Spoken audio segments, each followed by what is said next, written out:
इतिहास के संदर्भ में कि इतिहास में शोध किसे कहते हैं या इतिहास के संदर्भ में हम शोध को किस रूप में लेते हैं, इस शीर्षक पर हमने कल चर्चा की थी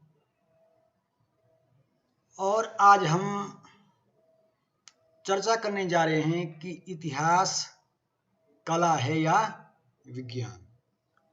क्योंकि 19वीं शताब्दी में जब इतिहास का अध्ययन विभिन्न इतिहास के जो स्कूल्स रहे हैं उनके द्वारा किया गया और विद्वानों ने इतिहास का अध्ययन वैज्ञानिक पद्धति से करना आरंभ किया, तो इतिहास लेखन और अध्ययन के संदर्भ में अनेक समस्याएं पैदा हुई।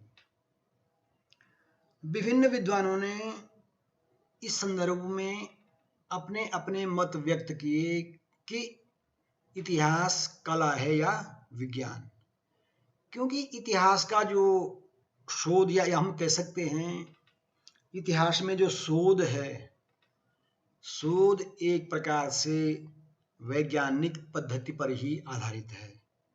क्योंकि इतिहास में अतीत की घटनाओं का अध्ययन किया जाता है और उन घटनाओं के संदर्भों में जो प्राप्त साक्ष्य होते हैं उन साक्ष्यों का परीक्षण या उन साक्ष्यों के संदर्भ में एक प्रकार से हम वैज्ञानिक पद्धति से उनका अध्ययन करते हैं। इसलिए विद्वानों ने इस बात पर जोर दिया कि इतिहास विज्ञान है और कुछ विद्वान ये मानते हैं कि इतिहास कला है। कंडोरसे एक जो प्रसिद्ध विद्वान हैं उनका कहना है कि इतिहास को एक विज्ञान के रूप में स्थान ग्रहण करना चाहिए, क्योंकि इतिहास और विज्ञान दोनों का उद्देश्य एक समान है। अर्थात इतिहास और विज्ञान का उद्देश्य एक और समान है, दोनों ही सत्य की खोज पर बल देते हैं। क्योंकि विज्ञान का सार बिना शीघ्रता के, बिना आराम के, बिना वस्तुनिष्ठ सत्य से अलग हुए निरंतर खोज करना है और इसी प्रकार इतिहास अभिलेखों को खोजना, जिम्मेदारियों का आकलन करना और प्रमाणों को तोलना इतिहास में आवश्यक है। इसलिए इतिहास को विज्ञान कहा जा सकता है। इसी प्रकार इतिहास को विज्ञान के रूप में महत्व देने और विज्ञान मानने वाले एक प्रसिद्ध विद्वान हैं जे.वी. ब्यूरी। जे.वी. ब्यूरी का मत है कि इतिहास विज्ञान है, न कम और न ज्यादा। 1903 ईस्वी में कैम्ब्रिज विश्वविद्यालय के संबोधन में ब्यूरी ने कहा था, यदि इतिहास की दिन प्रतिदिन की त्रुटियों को व्यक्ति की आंखों से दूर करके जनता की राय में शक्तिशाली होना है और बौद्धिक व राजनीतिक स्वतंत्रता को आगे बढ़ाना है, तो उसे श्रेष्ठतम तैयारी इस कार्य हेतु न केवल अगले सप्ताह में अथवा अगले साल या अगली शताब्दी में उसकी तुरंत उपयोगिता पर विचार करते हुए, न केवल उसके आदर्शों से सहमति करते हुए अथवा उसकी सीमा को कम करते हुए, अपितु यह स्मरण करते हुए कि यद्यपि वह दार्शनिक सिद्धांतों के लिए सामग्री दे सकता है, पर वह एक विज्ञान है, न जरा भी कम और न जरा ज्यादा। अर्थात ब्यूरी इतिहास को पूर्णतया विज्ञान मानते हैं।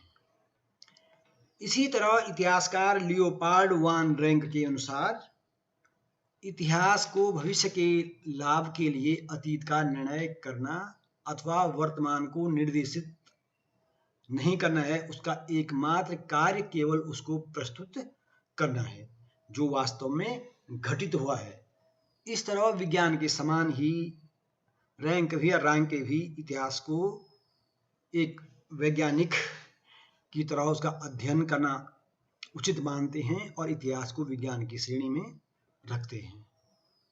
इसी प्रकार प्रोफेसर सीले ने भी समर्थन किया है कि इतिहास एक विज्ञान है। परंतु कई विद्वानों का मानना यह है कि इतिहास कला है। इनमें जैसे GM ट्रेवेलियन लिखते हैं कि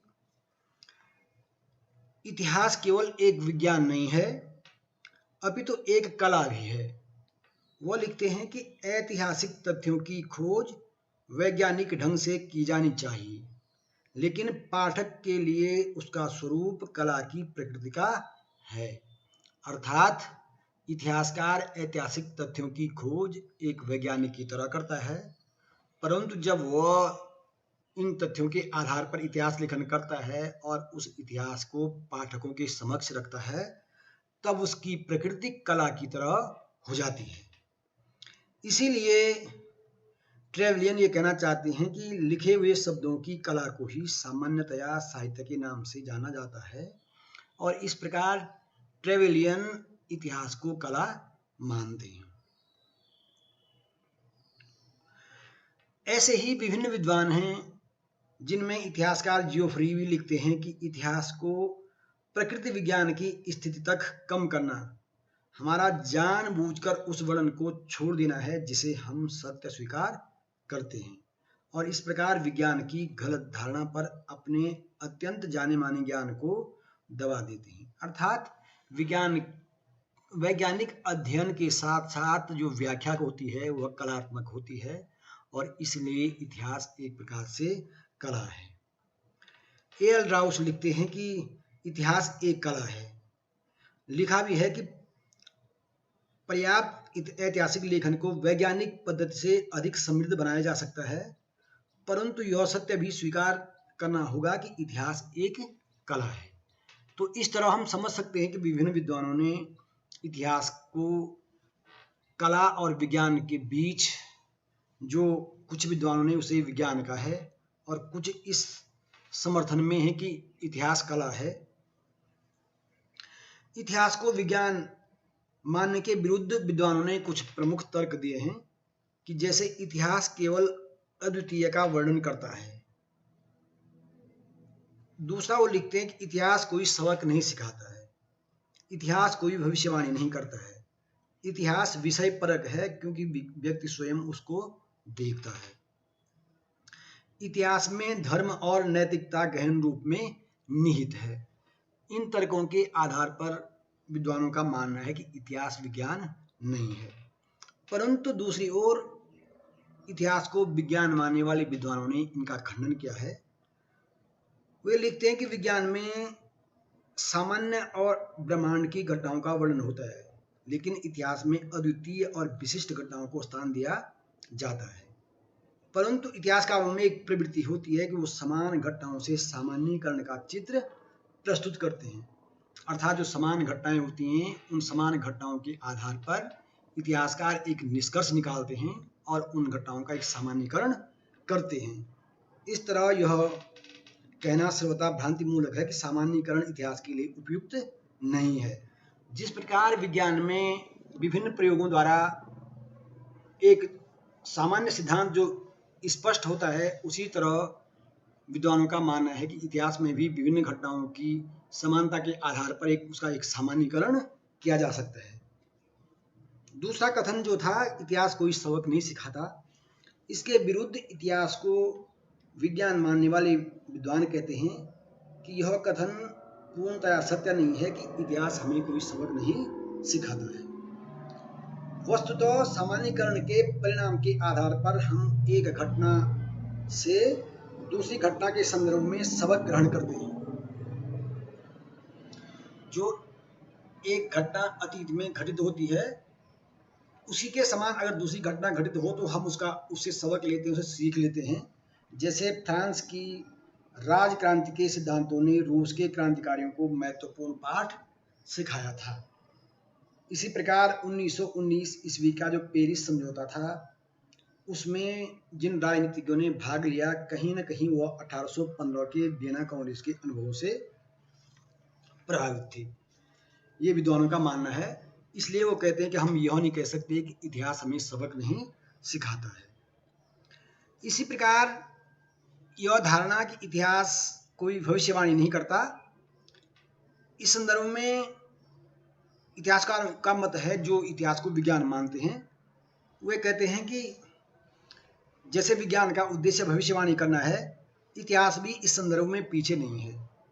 ये प्रसिद्ध विद्वान बी शेख अली लिखते हैं कि विज्ञान के समान ही इतिहास भी भविष्यवाणी करने में पीछे नहीं है। इसलिए वे लिखते हैं कि इतिहासकार यदि इसमें असफल रहे हैं तो उन्होंने अपना संपूर्ण ध्यान कुछ व्यक्तियों पर केंद्रित रखा है, जनसाधारण पर नहीं। और यदि वह अपना ध्यान इतिहास लेखन में जनसाधारण पर रखते तो निश्चित ही वे भविष्यवाणी कर सकते हैं। इस प्रकार जो विद्वान इतिहास को विज्ञान मानते हैं, उन्होंने विज्ञान न मानने के तर्कों का इस तरह खंडन किया है। दूसरी ओर जो विद्वान इतिहास को कला मानते हैं, वे लिखते हैं कि इतिहास विज्ञान नहीं अपितु एक कला है। इनमें कार्ल आर पामर ने लिखा है, इतिहास विज्ञान नहीं बल्कि एक कला है। उनका कहना यह है कि इतिहास को हम उस भाव से कला स्वीकार नहीं कर सकते जिस भाव से हम चित्रकला, मूर्तिकला और संगीत को मानते हैं, परंतु इतिहास को लिखने में या इतिहासकार द्वारा अतीत को स्थापित करने के लिए तत्कालीन उपलब्ध साक्ष्यों का प्रयोग करना होता है, जिसके लिए वह अपनी कल्पना का भी प्रयोग करता है ताकि वह अतीत का भव्य चित्र प्रस्तुत कर सके। और इस दृष्टि से इतिहास को कला की श्रेणी में रखा जा सकता है।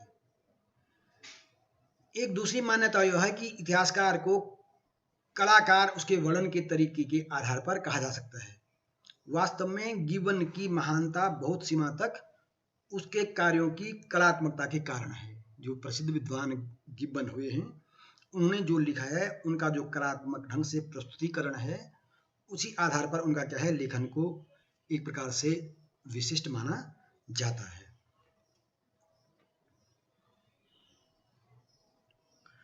इसी तरह बी शेख अली की भी यह मान्यता है कि जिस तरह दस्तावेज और सामग्री संग्रह केवल ईंट, सीमेंट और मसाला है और इतिहासकार निर्माता है, जिससे वह या तो वेलूर के मंदिर के समान अथवा ताजमहल के समान कब्र बना सकता है। अर्थात इतिहासकार के लिए सामग्री जो स्रोत सामग्री है वह केवल एक प्रकार से ईंट गारा मसाले की तरह है। अब उस ईंट गारे मसाले से वह ताजमहल बनाए या मंदिर बनाए, अर्थात जो स्रोत सामग्री इतिहासकार के पास होती है वह इतिहासकार की कलात्मकता ही होती है कि वह उसका प्रस्तुतिकरण किस ढंग से करता है। यही बी शेख अली कहना चाहते हैं। इससे हम समझ सकते हैं कि इतिहास को कुछ विद्वानों ने कला माना है और कुछ ने विज्ञान, परंतु बी शेख अली यह भी कहते हैं कि इतिहास कला और विज्ञान दोनों के बीच की कड़ी है। दोनों के संदर्भ में हम इसको स्पष्ट कर चुके हैं। और जहां हम इतिहास के स्रोतों का अध्ययन करने में वैज्ञानिक पद्धति को अपनाते हैं, वहीं हम इतिहास लेखन में घटनाओं की व्याख्या करने में कलात्मकता को महत्व देते हैं। इस तरह हम समझ सकते हैं कि इतिहास कला है या विज्ञान।